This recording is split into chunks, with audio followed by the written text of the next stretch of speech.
Just actually, one will be later during the Lord's Supper. And as for now, Brother Elwin will come and give us the message from the Word of God. Parapakan natin yung ating hihip.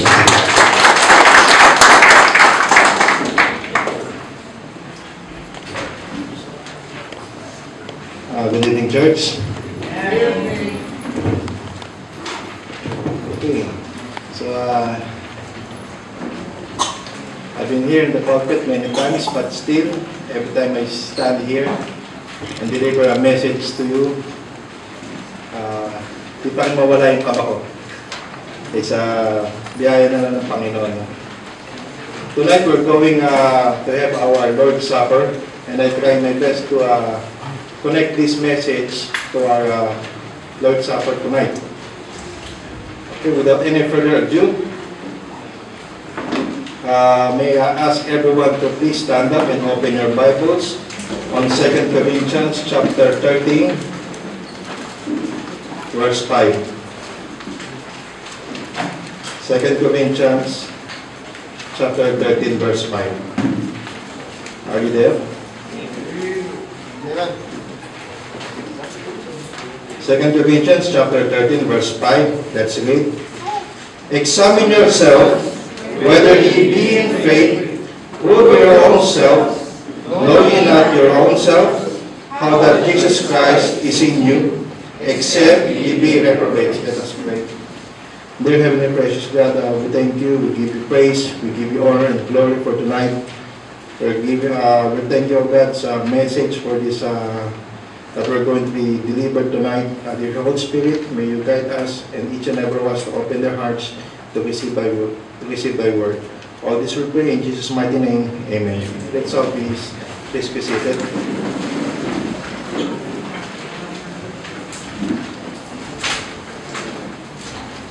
For the past few weeks, I was trying to find a message which is applicable for most of us here. Since our attendees here every Sunday night are considered mature Christian, so I tried to search for a message which is applicable to every one of us. Then tonight, we're going to have our Lord's Supper after this message. And before we're going to partake the Lord's Supper, we're asked to examine ourselves, whether ye be in faith. That's why main text for tonight, we're told that we need to examine ourselves, what is our behavior toward sin. We need to examine also our responses to sin and what is our attitude toward sins. That's our main text, our title for the message tonight. In our main text, we ask ourselves what exactly sin is. If we're going to open our Bible in 1 John chapter 3, verse 4, and it says here that the sin is the transgression of the law. Meaning, and also that we've been told that all of us have sinned and fall short in the glory of God. Walang exemption, lahat tayo nagkasala. Sinful behavior is in human nature. It is nearly impossible to avoid it. That's why tonight, we need to examine ourselves, how we are going to behave, how are we going to face sin that might be happening in the near future, or minsan naiisip pa lang natin nagkakasala na tayo. As a Christian, we should not be living in sin. Amen? Yeah. Now, there's a big difference between living in sin and struggling with sin. Living in sin simply means that you enjoy sin. Like you don't care about the consequences, you drink, you smoke, you commit fornication, adultery, you lie, you steal, everything. And what we see in the world today, it is getting worse. Every time makita natin sa balita, all the news today are very heavy for me to see. You can see all the things going on in the world. We are warned in the Bible that we're living in the end times. We're living the perilous time. Amen. If we're going to read in 2 Timothy, chapter 3, verse 1 to 5, and it says here, in the last days, perilous time shall come, for men shall be lovers of themselves, covetous, boaster, proud, blasphemer, disobedient to parents, unthankful, even unthankful is a sin, unholy, without natural affection, truce breaker, false accuser, incontinent, fierce, despiser of those that are good, traitors, heady, high-minded, lovers of pleasures more than the lovers of God, at marami pang iba. As a Christian, we should have a different view towards sin. In other words, let us be sensitive to sin. In 2 Corinthians chapter 5, verse 17, and it says, we know this already, therefore, if any man be in Christ, he is a new creature. All things are passed away, behold, all things become new. But it doesn't mean that we're no longer going to commit sin. Because we're still in the human flesh. We're still vulnerable to sin. We will still commit sin, knowingly and unknowingly. And tonight we're going to study how a Christian should view sin in a wider perspective. If you're going to see in your notes, I put some few notes there, some blanks. These things are things that we need to examine ourselves. In the first note, we need to admit sin. Now in this case, if you're really sure that you committed sin, you have to admit it. In 1 John chapter 1, verse 8, if we say that we have no sin, we deceive ourselves, and the truth is not in us. Secondly, we must admit that we're personally responsible for sin. Ever since the time of Adam and Eve, they tried to escape the individual responsibility when it comes to sin. In Genesis, when they committed the first sin, they hid themselves from God. And when Adam was asked, tinuro niya si Eve. He point on Eve. And Eve point who? The serpent. So una pa lang, meron ng turuan.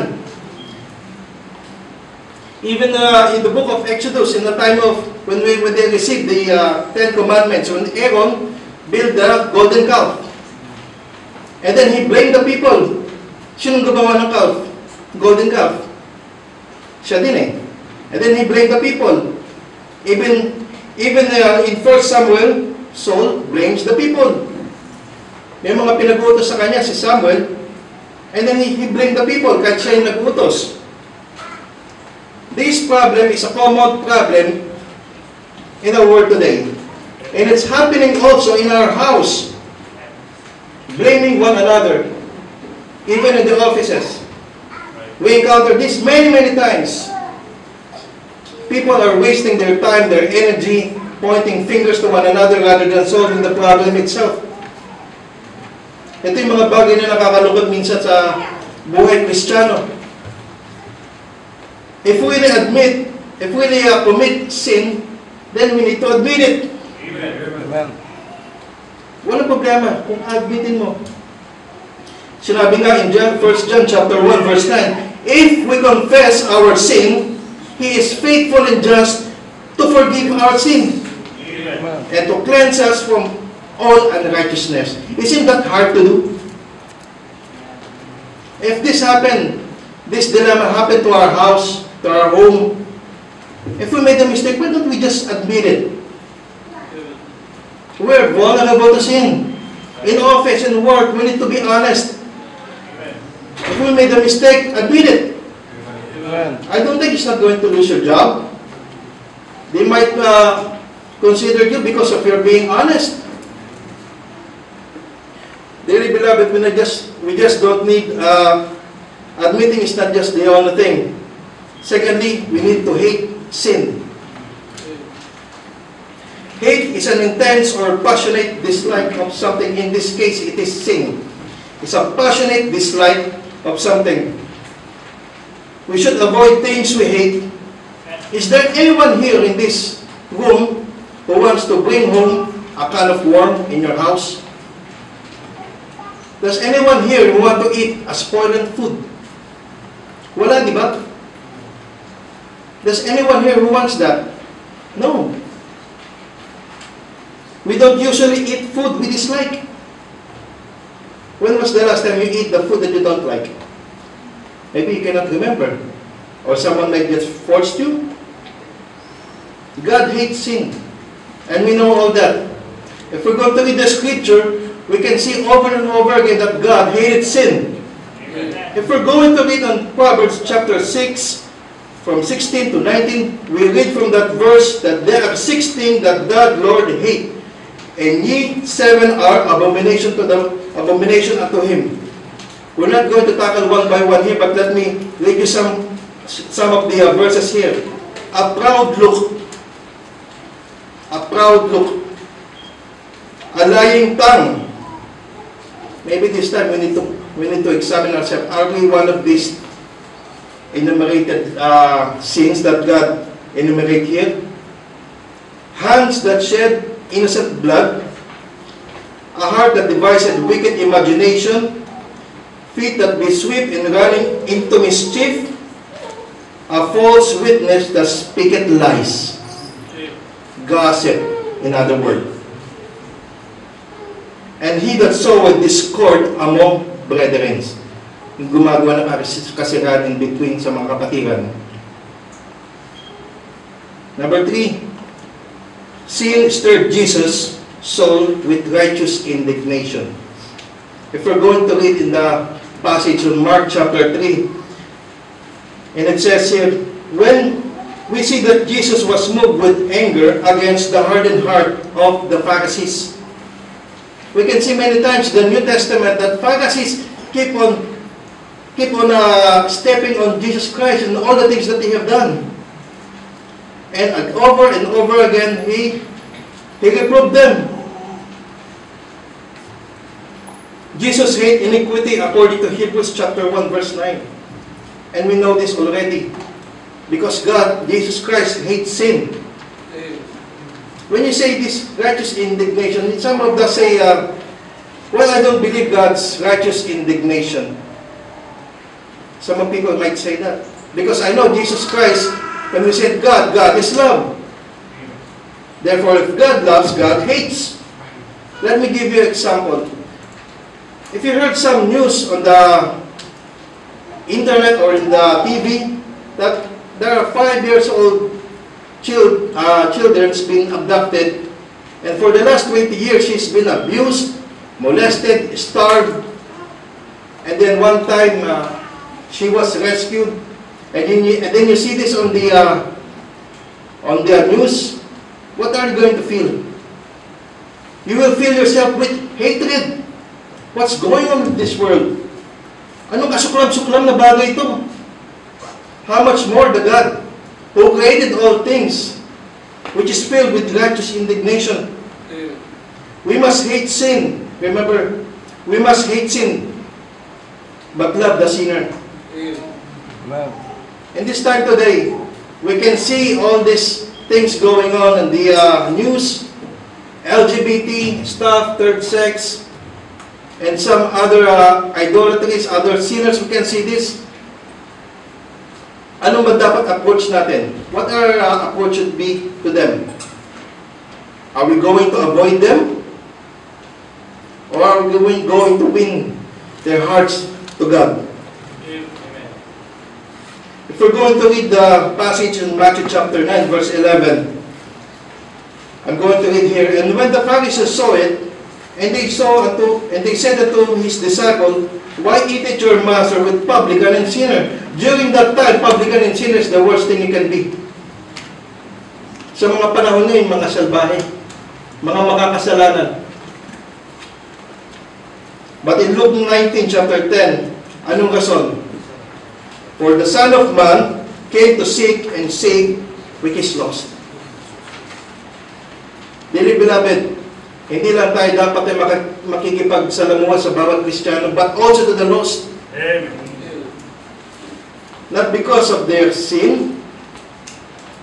Now, don't get me wrong here. And it says sa Bible na we don't need to mingle with them. There's a warning here. It's either you're going to influence them or you're going to be influenced by them. Ano dapat tayo sa dalawa? We need to influence them. Not just because they're sinners. Of course, nanggaling din tayo dun eh. Amen. We came from the word of the lost. We're just saved by the grace of God. Amen. Letter C. We need to abstain sin. Abstain from sin means to restrain oneself from doing or enjoying something. This time it is sin. In 1 Thessalonians chapter 5 verse 22, we're told to abstain from all evil. Again, in 2 Timothy chapter 2 verse 22, we need to flee from evil. Remember these two words. Abstain and flee. We must pray not to be led into temptations, but sometimes we pray that we're not supposed to be led by the temptation, but sometimes tayo mismo lumalapit sa temptation. We're the one who's lumalapit. We're putting our finger to the flame and we're praying that we hope our finger will not get burned. Mali naman yata yun. Kung ayaw mong ma-involve sa kasalanan, then abstain yourself. Isn't that hard to do? Letter D. We need to resist sin. Resist means to withstand the action or effect.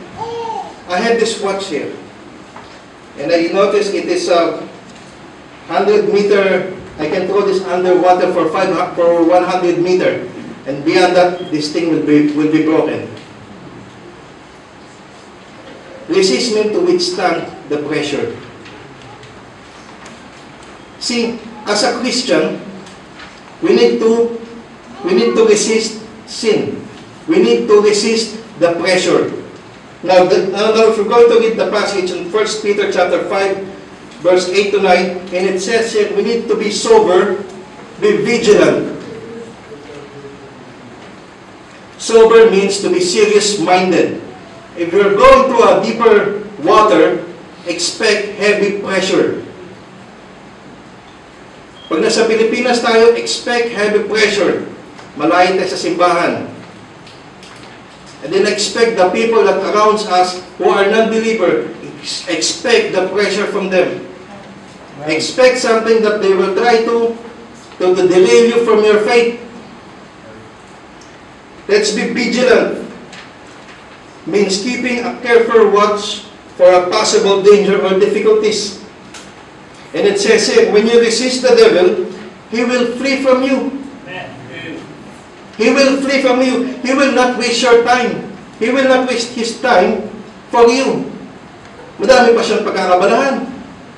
If you can see that you cannot be shaken, if your faith is that strong, he will not waste your time. He will not waste his time. In James chapter 4 verse 7 it says here, submit yourself therefore to God. Resist the devil and he will flee from you. One of the examples in the first, on the New Testament, when Jesus resisted evil and the evil one, this is, we're talking about Satan himself. When the Lord Jesus Christ was in the wilderness, we know the story, he was tempted many times. And he made a great example how to resist the evil. Paano? How? By the Word of God. He quotes scriptures from the Bible. In resisting the evil and the evil one, that we cannot give an inch. If we give the devil an inch, he will drag us thousands of miles. This is happening especially for a married couple here in Qatar. It's just one night. It's just a fling. Let me tell you something. It will drag you thousands of miles. It can break your family. Amen. It can bring you to court. Dito bawal yan eh. Bawal naman talaga eh. Amen. And you go to prison for that. It's just 15 minutes of happiness. Dearly beloved, we need to resist sin. If we're going to resist sin, we need to expose sin also. In your notes in letter E.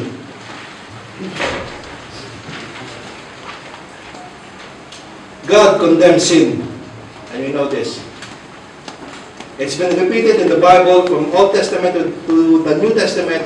It's been repeated that God condemns sin. And one of the examples here is that God condemns sin by sending His Son in the flesh, according to Romans chapter 8 verse 3. He sent His Son. And Jesus exposed sin in the New Testament. We know the story. Again and again, He rebuked the Pharisees, the scribes and the Pharisees at that time. He says, He was being accused of breaking the law of Moses. He said that He came not to break the law, but to fulfill the law. Ito yung mga bagay na hindi naintindihan ng mga Pariseyo ng panahon yun. After Jesus Christ went to heaven, it's time the Holy Spirit, He reproved sin.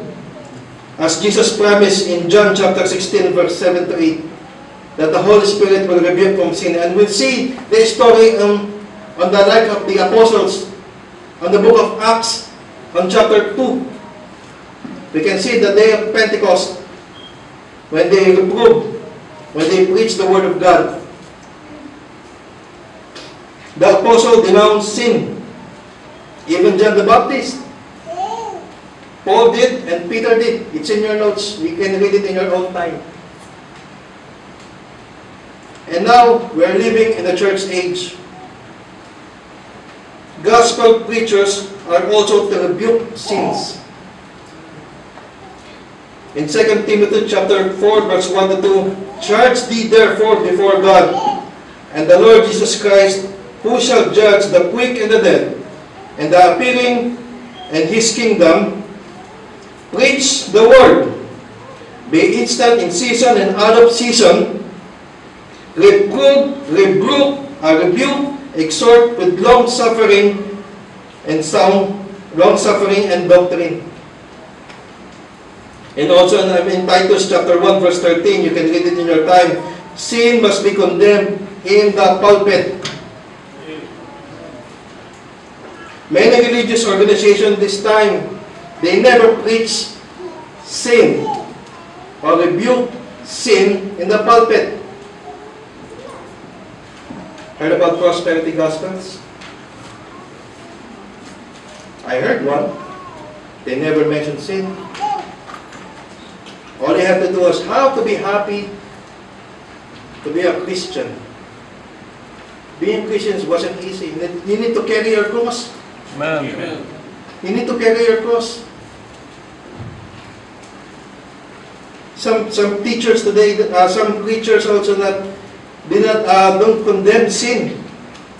Many of the religious, they never mention sins from the pulpit. As a result, our nation's moral are on rapid decline. Pababa na pababa. People wanted to hear the preach, they wanted to hear. But when they preach the word regarding to the sin, they don't like it. Don't judge me. I will not judge you. This is my life. They don't talk about sin. They have this itching ear. Piling-pili lang ang gusto nilang marinig sa Biblia. Piling-pili lang. Hihimay-himayin what they wanted to hear. All Christians are to reprove sin. Not just the pastor, not just the deacon, not just the preacher, not just the teacher, but every Christian. All of you here. Now don't tell me I don't have the skills on teaching. O come on. Kaya nga pagkwentuhan yung buhay ng ibang tao eh. Why not the life of Jesus Christ? Amen. Ephesians chapter 5 verse 11, and have no fellowship with the unfruitful works of darkness, but rather reprove them. Since we already exposed sin, and lastly, we need to conquer sin. We need to conquer sin. Conquer means to overcome. We are to conquer, not to commit sin. We are to conquer and not continue in sin. Listen to the word, continue in sin. We need to crucify sin in our hearts. We need to reprove sin. Drastic measures are to be taken to conquer sin. If we're going to read on the passage of Mark chapter 9, verse 43 to 48, it was Jesus was talking about cutting your hands off. And if thy hand offend thee, cut it off. And it says it again, if thy foot offend thee, cut it off. If your eyes offend thee, pluck it out. Now, this is not to be meant to be taken literally. But Jesus Christ is telling us the seriousness, the greatness of sin. If that's necessary, then do it. See, you need to imagine, your entire body will go down to hell because of one part of your body. Let's say, for example, your eyes. Your eyes will keep on sinning. Well, it's better to pluck your eyes if you're going to hell anyway. Ganun na lang kabigat na sinabi ni Kristo. Na kung kinakailangan. This is an exaggeration to make a point. We must conquer sin, or sin will conquer us. Sin will destroy us if we don't destroy sin first. Magkakadugtong lang to eh. If we only allow sin an inch, or the devil an inch, it will drag us away. Sa umpisa pa lang, putulin mo na. Meron ba tayong mga tinatagong mga kasalanan dito? Are we hiding some secret sins in our life? Dearly beloved, you cannot serve God with this hidden sin in your life. It will drag you down. You can see the quietness of the Holy Spirit in you. He's being grieved. Let us remind ourselves that we are God's children. And the question is, can we overcome sin? Of course. And it says in 1 John chapter 4, verse 4, ye are of God, little children, and have overcome them, because greater is He that is in you than he that is in the world. We can overcome sin. We can overcome sin. Nasa atin ang Panginoon. We have the Holy Spirit. We have the grace of God. We have the grace of God. Tonight, we're going to partake the Lord's Supper. Dearly beloved, are we hiding sins in our lives? Are we not admitting if we commit sin in our lives? May kasalanan ba tayong tinatago? Or do we hate sin, or instead we love sin that we're hiding? Are we hiding all these things? Tinatago ba natin to? Or are we able to resist or to abstain from it? Dearly beloved, before we take this Lord's Supper tonight, we should not take this very lightly. We need to examine ourselves. Minsan hindi natin alam na we're enjoying sin, that we're hiding something from God. Dearly beloved, kahit itago mo yan, alam ng Panginoon yan. In conclusion, what will help us to have a proper attitude towards sin? Number one, it's in your notes. Remember that the sin caused the death of our Lord Jesus Christ. Namatay siya sa krus ng Kalbaryo para sa ating kasalanan. Sin is the only thing that will keep us from heaven if we are not saved. Kaya bumaba ang Panginoon And if you are saved, you keep on sinning, you're not enjoying the life of Christian. Yes, you're going to heaven because you're saved. One saved is always saved. But one day, if we're going to see the Lord Jesus Christ in heaven, I don't know if you have the face to look on Him. Maybe you might be ashamed of yourself. Remember that sin is a hard taskmaster in this world. And finally, let us see as God sees it. Tignan natin ang kasalanan gaya ng Panginoon. He had this righteous indignation regarding about sin. We hate sin. But sometimes, we enjoy sin. Do we?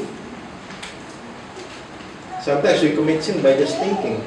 Iniisip pa lang natin kasalanan. Dearly beloved, this sin caused the death of our Lord Jesus Christ. And we have to keep this in mind that someday, if our time is up, we have this lakas na makakaharap sa Panginoon. And one day that we will hear that our Lord Jesus Christ will tell us that you have done well, my good and faithful servant. Let us all pray. Dear Heavenly Precious God, we thank you for this message that you give us. We're praying that it may touch the life of every one of us here, O God. We're praying that the things that we learned tonight will not just pass away in this night, but we will keep this in our lives. All this we pray in Jesus' mighty name. Amen. Every head down, please. Every eye closed.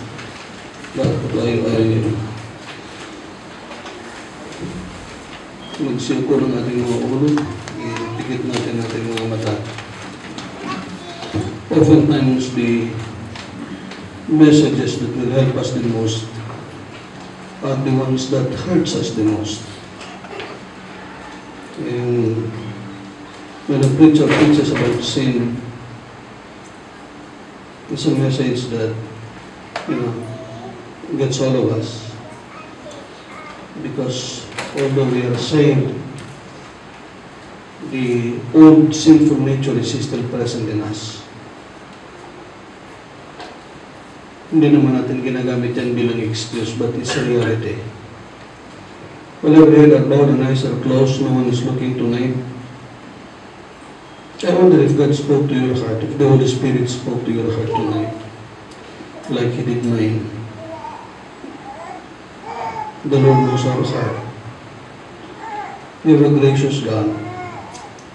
We learn these things tonight. And we have God's word, we have God's promise. If we have a contrite spirit, if we have that heart that is remorseful of the sin that we have committed, sabi ng Panginoon, if we confess our sins, He is faithful, He is just to forgive us our sins and to cleanse us from all unrighteousness. That is His promise.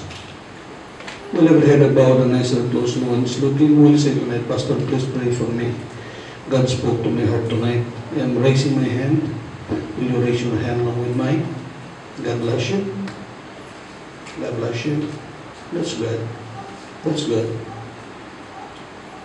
We hear messages like this, and sometimes we have the tendency of thinking about other people and just not ourselves. But when we hear messages like this, every one of us should be thinking about our lives in the presence of the Lord. Lahat naman tayo eh. Lahat naman tayo. Tonight,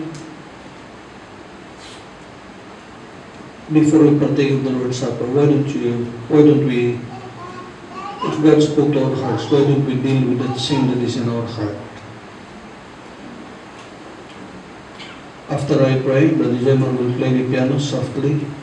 If God speaks to your heart tonight, maybe you're nursing some sins in your heart, in your life, why don't you surrender that to the Lord tonight? Give it up. hindi makakatulong sa atin sa ating paglilingkod sa Panginoon niya. It will only drag us down. Loving Heavenly Father, we thank you for giving us a message that we need before we partake of the Lord's Supper. Lord, thank you for your words. It may hurt very, very much, but it will really help us. It really helps us to realize about our attitude towards sin. Many of the things that were said tonight are true with all of us. Lord, help us. Give us, Lord, the grace to humble ourselves before you and bring those things before you tonight and confess it to you. We ask all these things in Jesus' name. Amen. Shall we all stand? This is a short